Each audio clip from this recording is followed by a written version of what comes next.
नमस्कार साथियों, मुकेश शर्मा हिंदी गुरु चैनल पर आप सभी का बहुत बहुत हार्दिक स्वागत, अभिनंदन। तो कल हमने व्याकरण में व्यंजनों के वर्गीकरण में अघोष, सघोष, अल्पप्राण और महाप्राण के बारे में पढ़ा और मैंने बहुत ही ट्रिकी स्टाइल से आपको पढ़ाया कि 12 से अघोष, बाकी सब घोष। मतलब वर्ग का पहला दूसरा वर्ण अघोष होते हैं, बाकी सब घोष होते हैं। 135 ये भी अल्प, मतलब वर्ग का तीसरा, पहला, तीसरा और पांचवा वर्ण ये रेलव, ये सारे अल्प प्राण हैं, बाकी जो बचे वो महाप्राण हैं। तो इस प्रकार से बहुत ही सुंदर तरीके से हमने पढ़ा और निश्चित रूप से आपको याद हो गया होगा। आज का जो अपना टॉपिक है वह है प्रयत्न के आधार पर व्यंजनों का वर्गीकरण। देखिए, सबसे पहले हम बात करेंगे प्रयत्न की कि प्रयत्न क्या है। देखो, प्रयत्न क्या होता है? हम व्यंजनों का उच्चारण करते हैं। जब व्यंजनों का उच्चारण करते हैं तब किसी न किसी प्रकार की उच्चारण करने के लिए कोशिश की जाती है। तो व्यंजनों का उच्चारण करने के लिए जो कोशिश की जाए, जो प्रयास किया जाए, बस उसी को हिंदी में प्रयत्न कहा जाता है। तो क्या परिभाषा हो जाएगी? किसी व्यंजन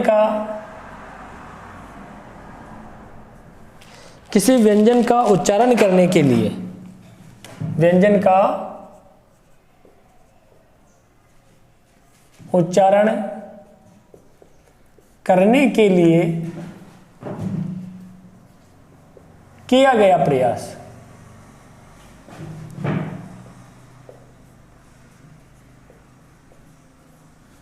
प्रयत्न कहलाते हैं। हिंदी में इसे प्रयत्न कहा जाता है, प्रयत्न कहलाते हैं। किसी भी व्यंजन का उच्चारण कर रहे हैं हम, तो उसके लिए जो हम कोशिश करेंगे बस उसे ही हिंदी में प्रयत्न का नाम दिया गया है। और जब बात करें प्रयत्नों की, तो हिंदी में प्रयत्नों की संख्या 8 होती है। बात करें अपन संस्कृत की, तो संस्कृत में जो प्रयत्न होते हैं वो 2 प्रकार के होते हैं। संस्कृत में 2, यदि दोनों ऑप्शन में आते हैं तो हम पहले 8 करेंगे, दोनों ऑप्शन में आते हैं तो पहले हम 2 ही करेंगे, और यदि 2 नहीं आए तो फिर हम हिंदी में 8 करेंगे। वैसे फर्स्ट ग्रेड के एग्जाम में सवाल पूछा हुआ है और उत्तर 8 ही माना गया था, तो ध्यान रहे हिंदी में 8 होते हैं, लेकिन ऑप्शन में वहाँ 2 नहीं होता। 2 और 8 दोनों, तो हम 2 को ज़्यादा मानेंगे, क्योंकि मूल रूप से 2 है अल्प प्राण और महाप्राण, और उन्हीं की जो है रूप हम पढ़ने जा रहे हैं हिंदी में, उनको केवल 8 भागों में बांटा गया है। अब देखो ये 8 भाग कौन कौन से हैं प्रयत्न के आधार पर। तो सबसे पहले तो हम कैखे गैड़े वगैरह देख लेते हैं। कचड़तप, क, च, ट, त और प, कचड़तप। इसी प्रकार से खचट थप, गजड़ दब,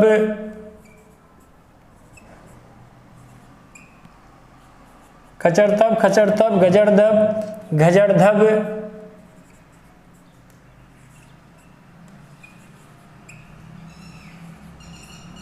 अंग्यननम।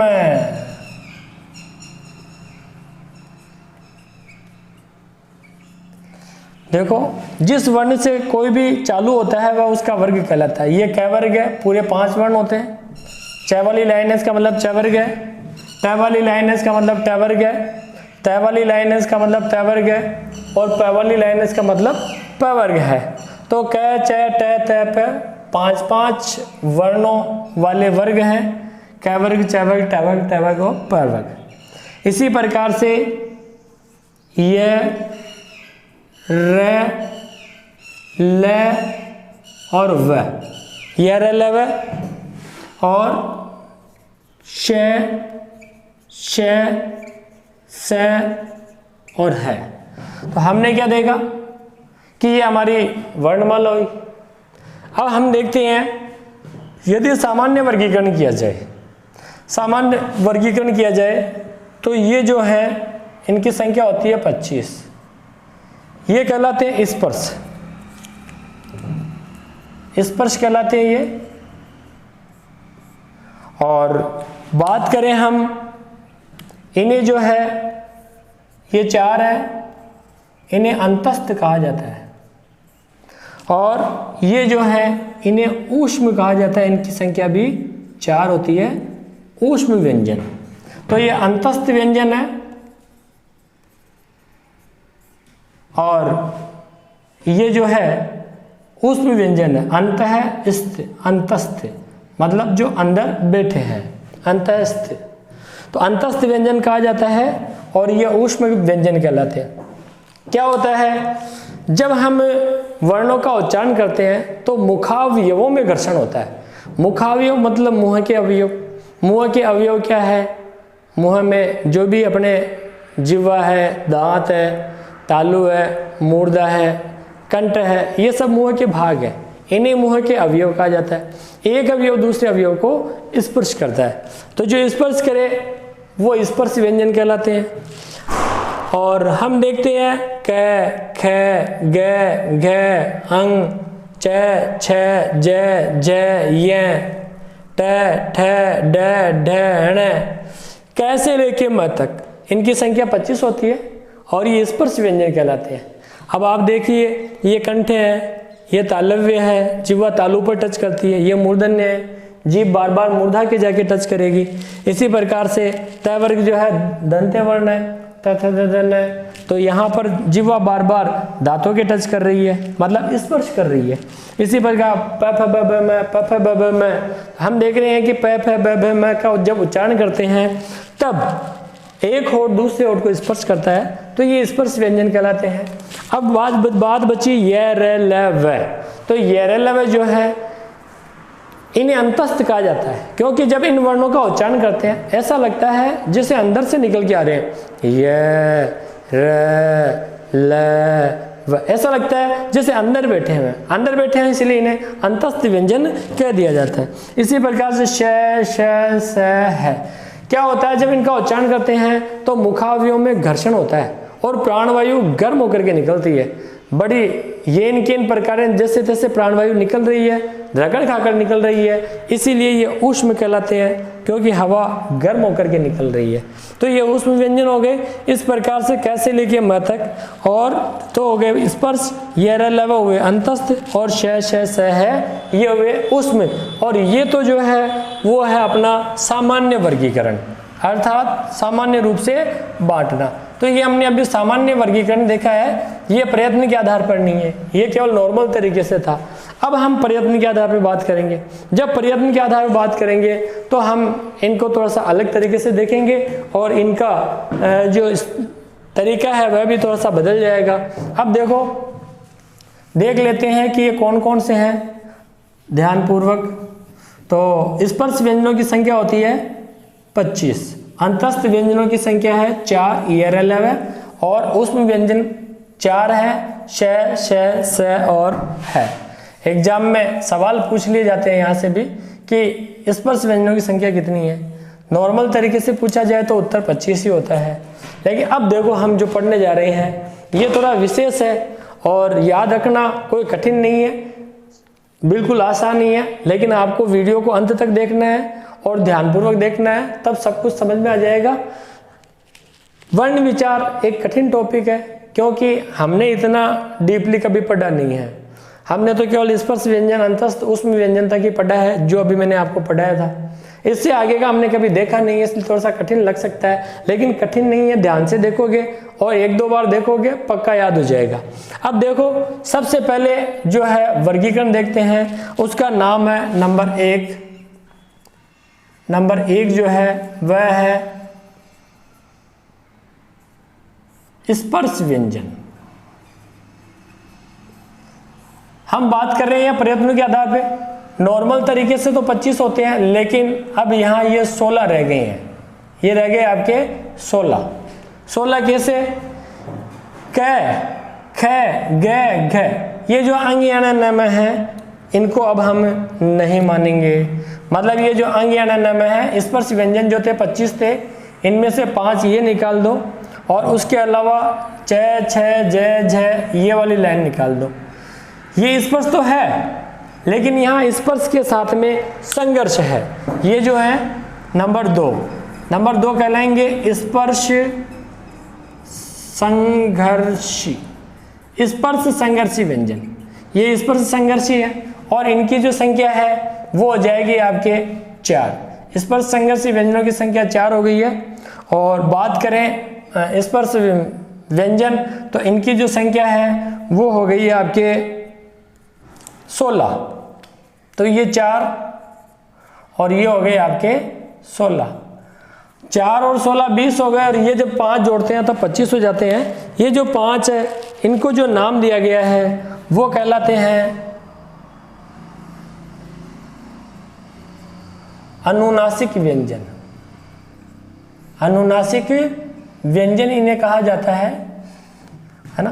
नाक और मुंह है, दोनों का सहयोग लिया जाता है। जब हम बोलते हैं अंग ये न न म, अंग ये ण न म, तो हम देख रहे हैं कि नाक पर भी जोर ज्यादा पड़ रहा है, नाक पर जोर ज्यादा पड़ रहा है, इसीलिए ये अनुनासिक व्यंजन कहलाते हैं। और संख्या हो जाती है अनुनासिक व्यंजनों की 5। तो ये 5 हो गए हैं। तो 5 कौन कौन से हो गए भाई?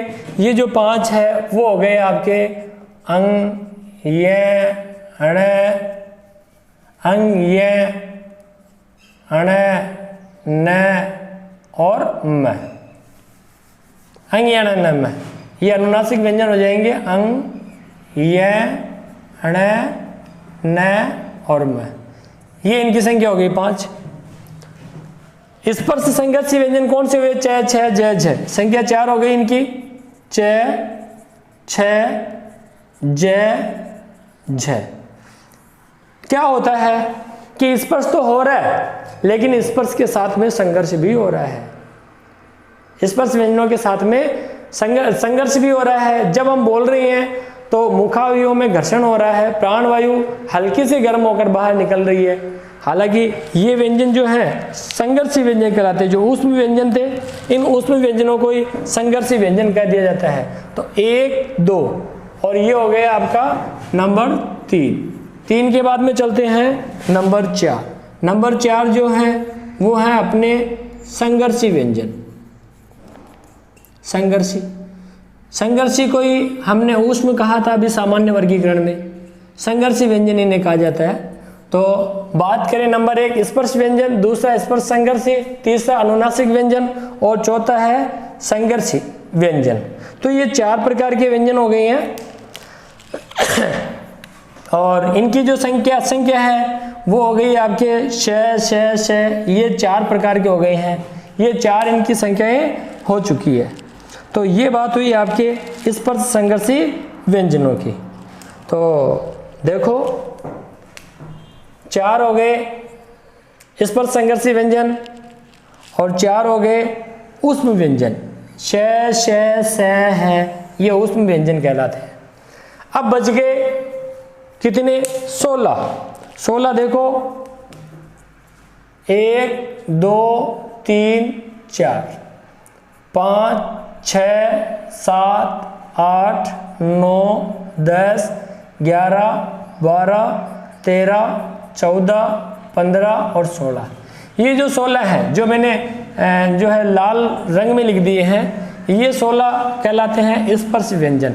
जब हम इनका उच्चारण करते हैं तब मुखावयवों में स्पर्श होता है, इसीलिए इन्हें स्पर्श संघर्षी व्यंजन, स्पर्श व्यंजन कह दिया जाता है। और जहाँ संघर्ष भी साथ में होगा वो स्पर्श संघर्षी व्यंजन कहलाएंगे। और जहाँ केवल संघर्ष ही हो रहा है, प्राण वायु ज़्यादा गर्म होकर बाहर निकल रही है, वे ऊष्म या संघर्षी व्यंजन कहलाते हैं। और ये हो गया अनुनासिक व्यंजन। तो हमने देखा, क्या देख लिया हमने कि ये जो है ये आपके 16 व्यंजन हो गए हैं। तो ये 16 व्यंजन हो गए। अब ये रे लवे जिन्हें अंतस्थ व्यंजन भी कहा जाता है। इन अंतस्थ व्यंजनों को अलग अलग भागों में हम बांट देंगे। अब देखो, देखने वाली बात क्या है, एक तो ये और एक ये और यऊ। जब हम मोटरसाइकिल तेज दौड़ाते हैं तो आवाज आती है जोर से यऊ। कहने मतलब ये है कि ये और ये जो ये और है, इन्हें अर्ध स्वर कहा जाता है। इन्हें कहा जाता है अर्ध स्वर।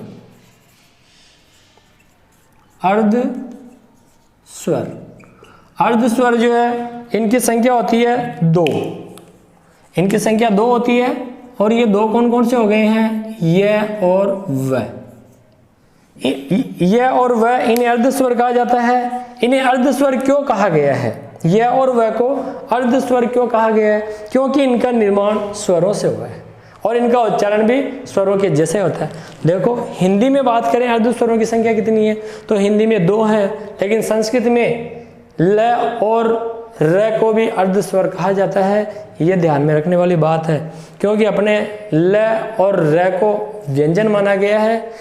और यहाँ पर क्या होता है, ल और र को दोनों को ही अर्ध स्वर नहीं माना जाता है। हिंदी में अर्ध स्वर केवल यह और व को माना जाता है, और बाकी संस्कृत में यह र ल व चारों ही अर्ध स्वर होते हैं। ये ध्यान में रखने वाली बात है, खास तौर से रीट के विद्यार्थी जिन्होंने हिंदी और संस्कृत दोनों को ही लिया है। चलो, ये कहलाए आपके अर्ध स्वर। अब देखो, ये अर्ध स्वर कैसे कहलाए, क्या कारण रहा। मैंने कहा जी क्या, देखो प्रति, और मैंने इधर कह दिया एक, प्रति और एक। अब आप जानते हो कि ती में ई छिपा हुआ है और ई के बाद बिन स्वर है, तब इस ई का यह हो जाता है। तो ये तय में से ई निकल गया, तय रह गया आधा, और ई का हुआ यह जब इस ए में मिला तो ये हुआ ये, और ये हुआ क।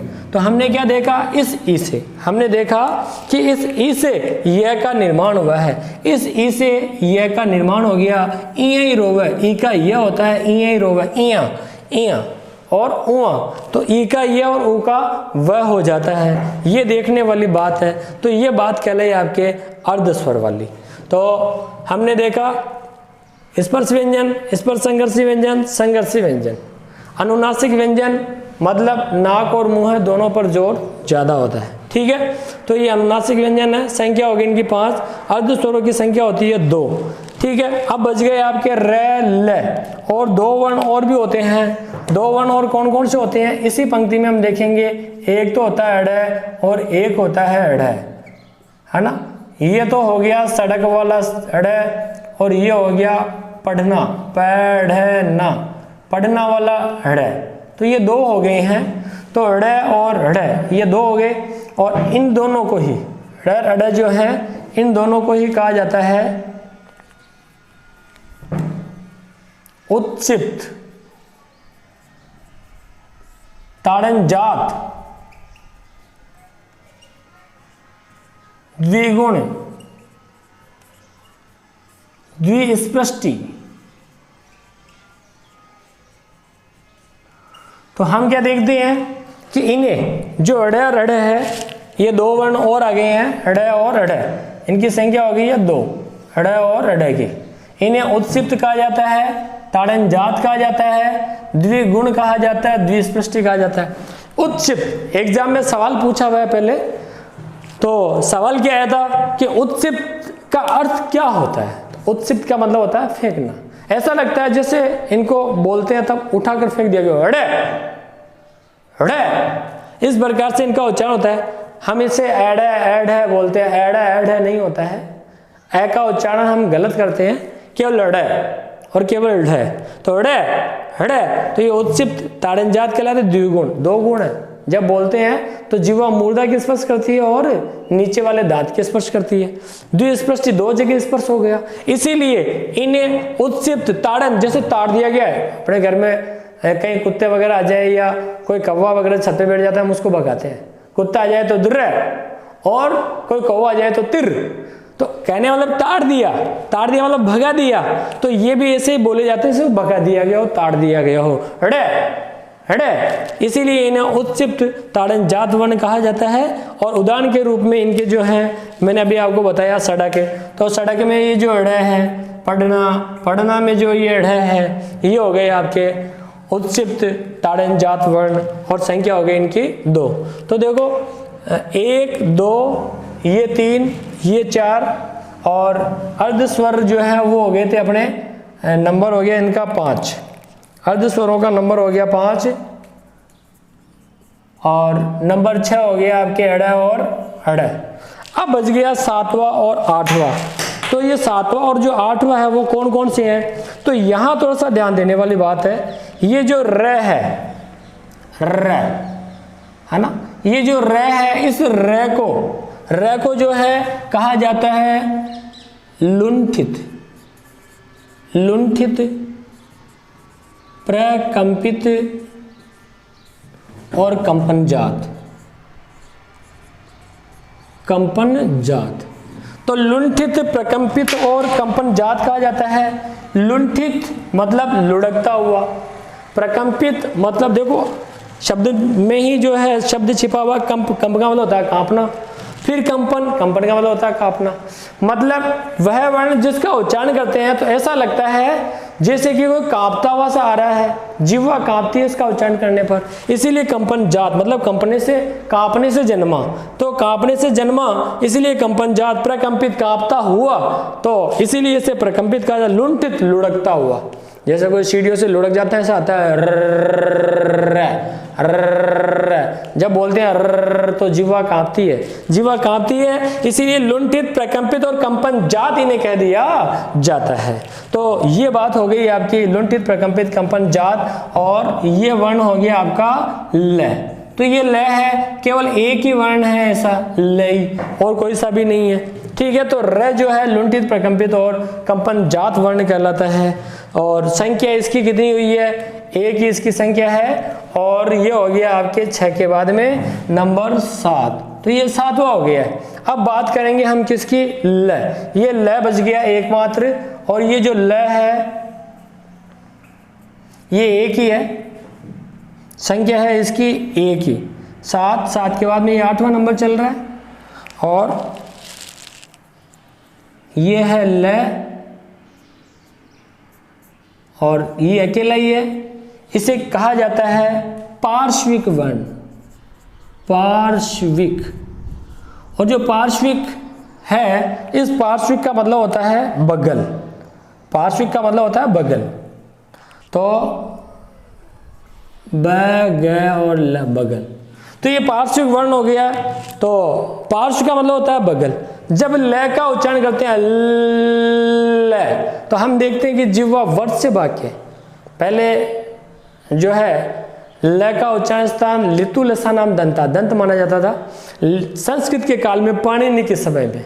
लेकिन वर्तमान समय में ल का उच्चारण स्थान वर्ष से माना जाता है। वर्ष से मतलब मसूड़ा, मतलब हमारे मुंह में जो जल्लर नुमा भाग है उसे मसूड़ा कहा जाता है। हालांकि उच्चारण स्थान का टॉपिक हम अगले वीडियो में पढ़ेंगे। तो ल बोलते हैं तो हवा साइड से निकल रही है, बगल से निकल करके आ रही है, हवा बगल से निकल रही है, इसीलिए ल वर्ण को पार्श्विक वर्ण कह दिया जाता है। तो कुल मिला के हिंदी में प्रयत्नों की संख्या 8 है। एग्जाम में 8 ही माना गया था, ऑप्शन में 2 नहीं था, तो फिर 8 उत्तर होना ही था। 8 और 2 दोनों आ जाए तो हमें 2 करने होते हैं, क्योंकि संस्कृत में अल्प प्राण और महाप्राण 2 माने जाते हैं, और उनके अंतर्गत ये सारे के सारे विभक्त हैं। जो संस्कृत के विद्यार्थी उस बात को समझते हैं, लेकिन हिंदी वाले जिनके हिंदी ही है, जिन्हें संस्कृत से कोई लेना देना नहीं है, उन्हें 8 का भी ध्यान रखना और 2 का भी ध्यान रखना। ऑप्शन में दोनों में से कभी नहीं आएंगे, लेकिन बाय द वे आ जाए तो फिर हम 2 को ज़्यादा महत्व देंगे, अल्प प्राण और महाप्राण के आधार पर। चलिए चलते हैं अब आगे। आप एक बार इसका स्क्रीनशॉट ले लीजिए।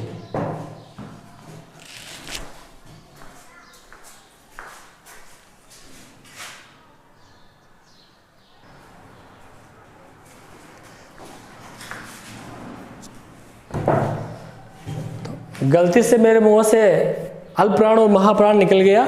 संस्कृत में 2 होते हैं, नंबर 1 आप नाम लिख ही लीजिए ताकि आपको ध्यान भी रहे। नंबर 1 होता है आभ्यंतर, आभ्यंतर, और नंबर 2 होता है बाह्य, बाह्य प्रयत्न मतलब बाहरी प्रयत्न, और आभ्यंतर मतलब आंतरिक प्रयत्न। तो आभ्यंतर और बाह्य प्रयत्न 2 होते हैं। अब आप स्क्रीनशॉट ले लो, फिर मैं आपको इसको विस्तार से समझा देता हूं दोबारा।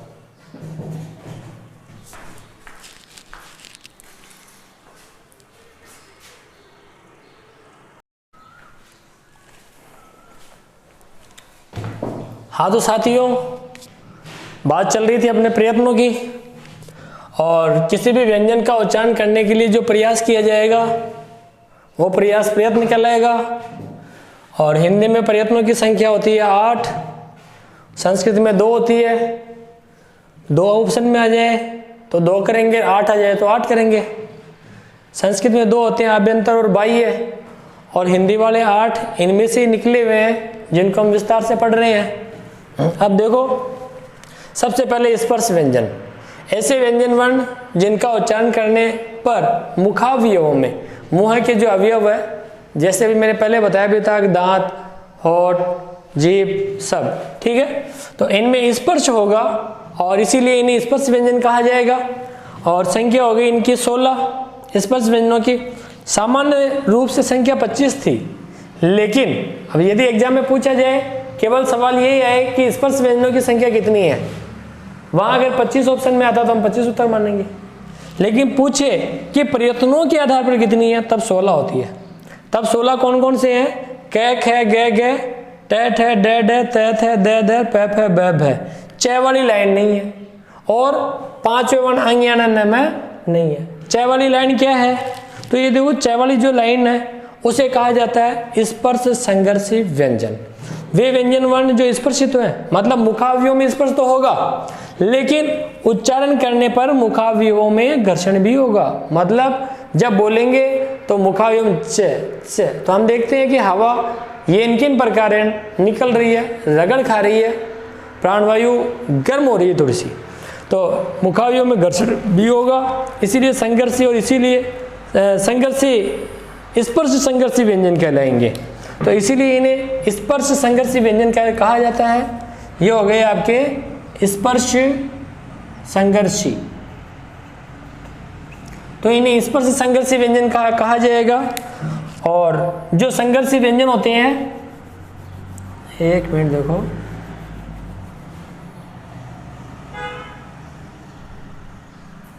तो इन्हें जो है स्पर्श संघर्षी व्यंजन कहा जाता है। इस संघर्षी व्यंजन जो होते हैं उन्हें ऊष्म व्यंजन भी कहा जाता है। अच्छा, स्पर्श संघर्षी व्यंजनों की संख्या हो गई 4। कौन कौन से? 4 हो गए आपके, च, छ, ज और झ, ये 4 हो गए हैं। अब बात करें संघर्षी व्यंजन, वे व्यंजन वर्ण जिनका उच्चारण करने पर, जब इनका उच्चारण करेंगे तो मुखावयवों में घर्षण होगा और प्राणवायु भी गर्म होकर निकलेगी, मुखावयवों में रगड़ होगी और हवा गर्म होकर के बाहर निकलेगी। संख्या इनकी 4 है, श, श, स है। तीनों श अलग अलग है। ये जो श है, इचु यशा नाम तालु, तालव्य है। ये ऋतु रशा नाम मूर्धा, मूर्धन्य श है। और ये दंत्य स है। तीनों का उच्चारण स्थान अलग अलग है और बोला भी अलग अलग तरीके से जाता है। शंकर, षटकोण, सड़क, तीनों अलग अलग है और है। तो अब देखो सत्य प्लस शास्त्र, तो हम देखते हैं तय का तो च हो गया और छ का छ से छतरी, तो 6 हो जाता है। तो तच तय का च और सच स का छ हो गया, तो सच शास्त्र, इस श का छ बन गया, सच्छास्त्र हो गया। इसका मतलब इस श का इस श से कोई ना कोई नाता होता है। तो जब इसमें जो है संघर्ष हो रहा है तो छ में भी संघर्ष हो रहा है। ठीक है, तो ये जो संघर्षी व्यंजन है, इन संघर्षी व्यंजनों को और क्या कहा जाता है? तो इन्हें ऊष्म व्यंजन भी कहा जाता है। ये ऊष्म व्यंजन भी कहलाते हैं। तो ये हो गए ऊष्म व्यंजन। ठीक है, संघर्षी व्यंजनों को कह दिया गया। संख्या कितनी हो गई है? संख्या हो गई इनकी 4। चलो एक बार स्क्रीनशॉट ले लो, फिर आगे देखते हैं।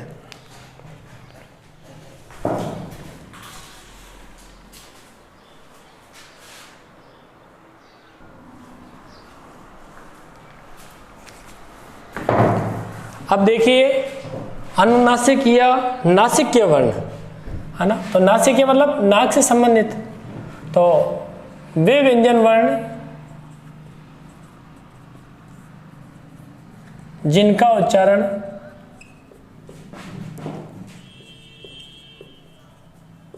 नाक व मुंह है, नाक व मुंह है दोनों से होता है।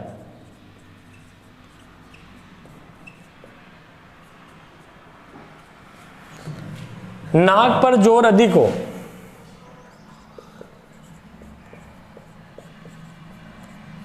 जोर अधिक हो, नासिक्य वर्ण कहलाते हैं।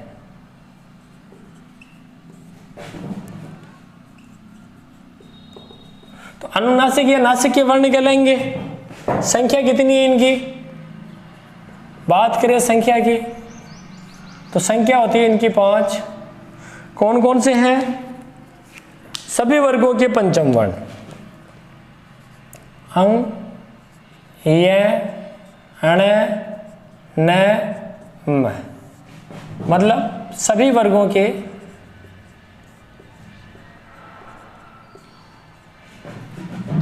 पंचम वर्ण,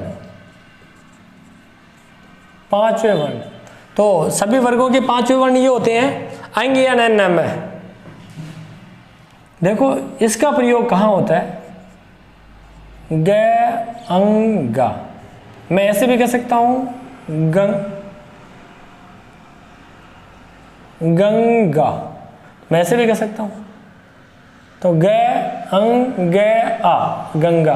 गंगा ऐसे भी कहा जा सकता है, ऐसा भी कहा जा सकता है, और गंगा। तो ये अंग क्या है, ये अंग जो है ये पंचम वर्ण नहीं है, तो ये पंचम वर्ण होता है ये वाला।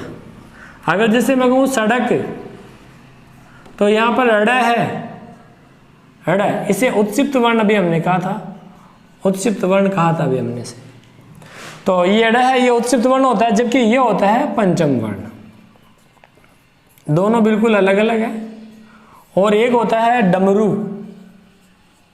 ये ड होता है, तो ये अलग है, ये अलग है और ये अलग है, हमें इनका अंतर भी पता होना चाहिए।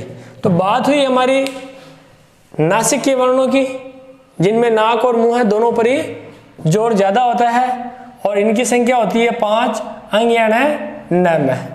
अब इसके बाद में देखते हैं हम नंबर 5, और वह है उत्क्षिप्त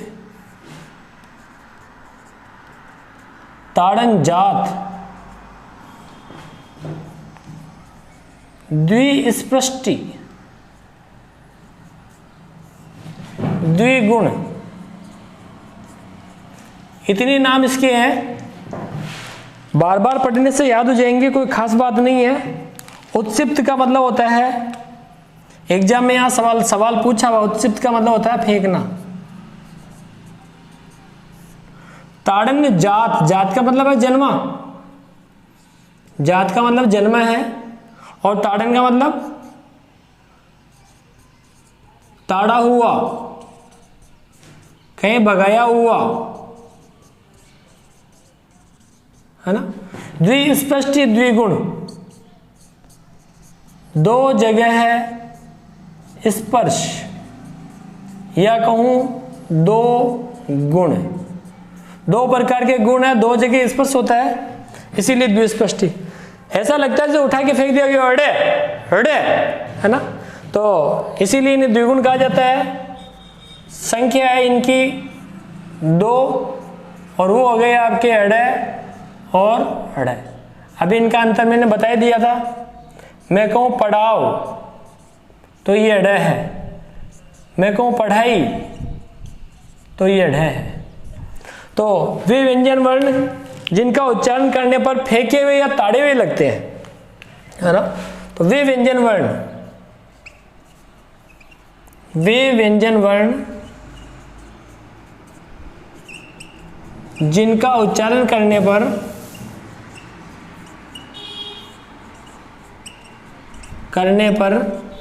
फेंके हुए या ताड़े हुए या दो जगह स्पर्श, दो जगह स्पर्श दिखे तो उत्सित ताड़नजात द्विस्पष्टि द्विगुण वर्ण कहलाते हैं। तो ये हुई आपकी इसकी परिभाषा। चलो एक बार स्क्रीनशॉट ले लो, फिर इसके आगे और बता देता हूं इसको।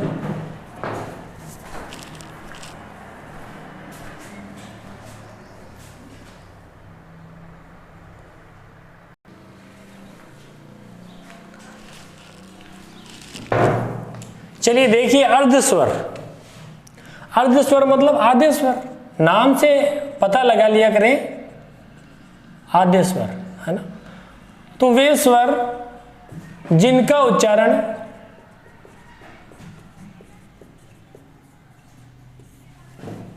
स्वर के जैसा हो,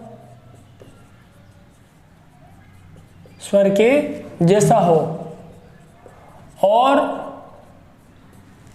जिनका निर्माण भी स्वरों से हुआ हो,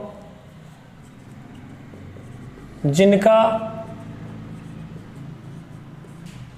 निर्माण भी स्वरों से हुआ हो, अर्धस्वर कहलाते हैं।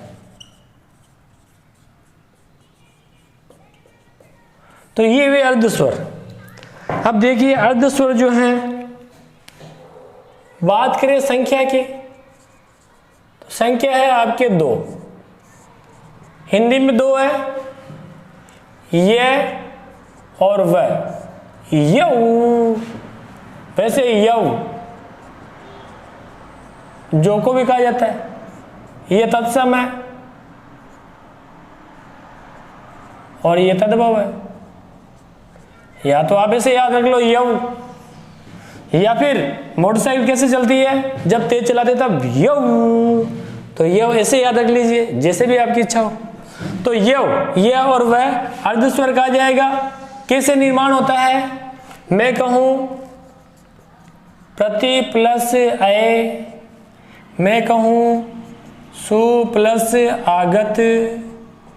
अब देखिए बात करते हैं हम कि ती में जो है वो ई स्वर है, सु में जो है ऊ स्वर है, और ई और ऊ के बाद में भिन्न स्वर है, मतलब अलग अलग स्वर है। इसलिए इस ई का तो यह हो जाएगा और इस ऊ का वह हो जाएगा। तो ई और ऊ से, अब ई स्वर है और ऊ भी स्वर है, और स्वर से इनका निर्माण हुआ है, यह और वह का स्वर से ये बने हैं, इसीलिए ये अर्धस्वर कहलाते हैं। उच्चारण भी स्वरों के जैसा होता है।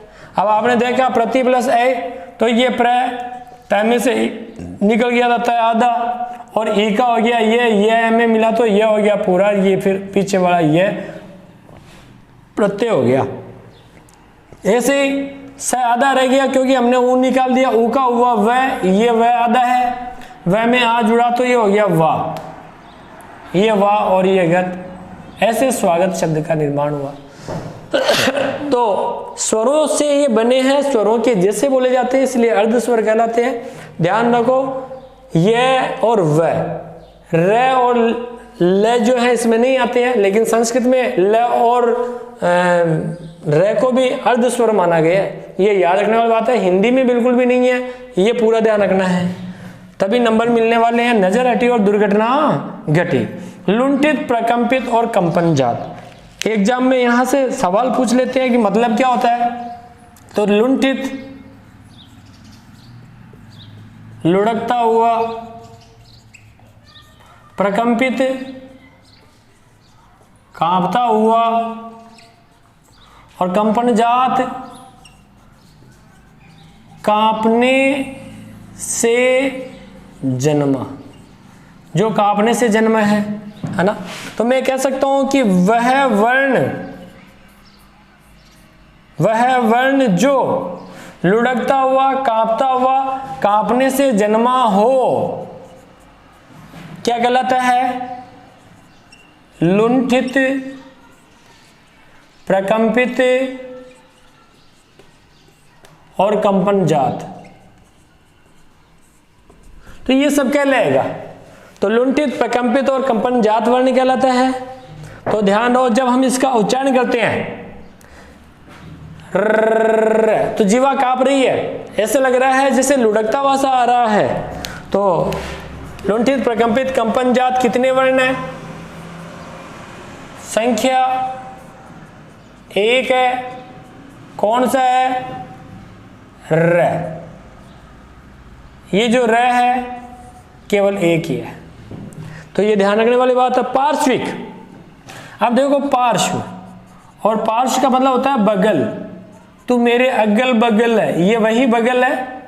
तो पार्श्विक बगल मतलब बगल से संबंधित वर्ण। तो वे वर्ण जिनका उच्चारण करने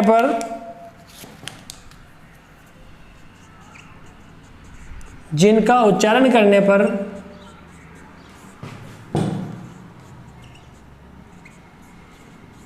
हवा सीधे सीधे न निकलकर, सीधे सीधे न निकलकर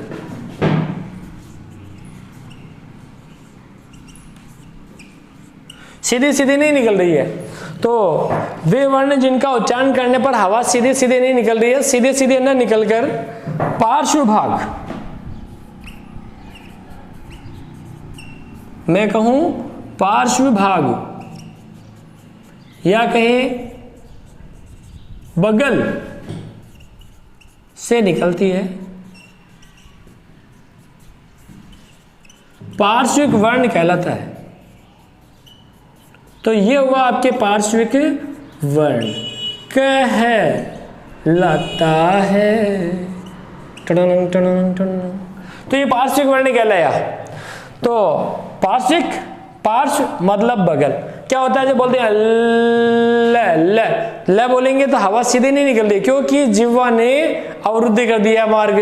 तब हवा निकलेगी तो सही, फिर साइडों से निकल रही है, इसीलिए इसे पार्श्विक वर्ण कहा जाता है। साइडों से निकल रही मतलब अगल बगल से निकल रही है, मुंह में जिह्वा के द्वारा हवा रोकने से इधर उधर से निकल रही है, इसलिए वो पार्श्विक वर्ण कहला रही है। संख्या, तो पार्श्विक वर्णों की जो संख्या है वो एक ही है।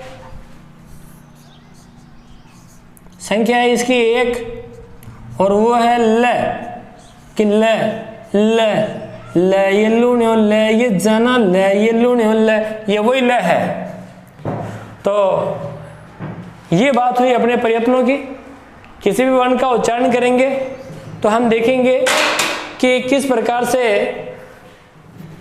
मुंह के अलग अलग कोशिशें रहती है, अलग अलग प्रयास होते हैं, तब जाकर के ये सारे वर्ण बोले जाते हैं। तो ये प्रयत्न के आधार पर वर्गीकरण था, और इसके आगे का वीडियो अपने उच्चारण स्थान होगा कि कहाँ कहाँ से कौन कौन सा वर्ण बोला जाता है। बहुत ही इंपॉर्टेंट टॉपिक है, एग्जाम में बहुत सारे सवाल यहाँ से पूछे जाते हैं, यहाँ से भी सवाल पूछे जाते हैं।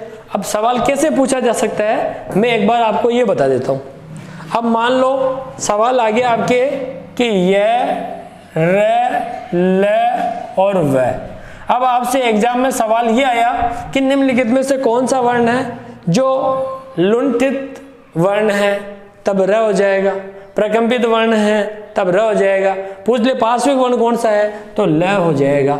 इस प्रकार से बहुत सीधे सीधे तरीके से सवाल पूछे जाते हैं। बस आवश्यकता है तो थोड़ा सा ध्यान देने की।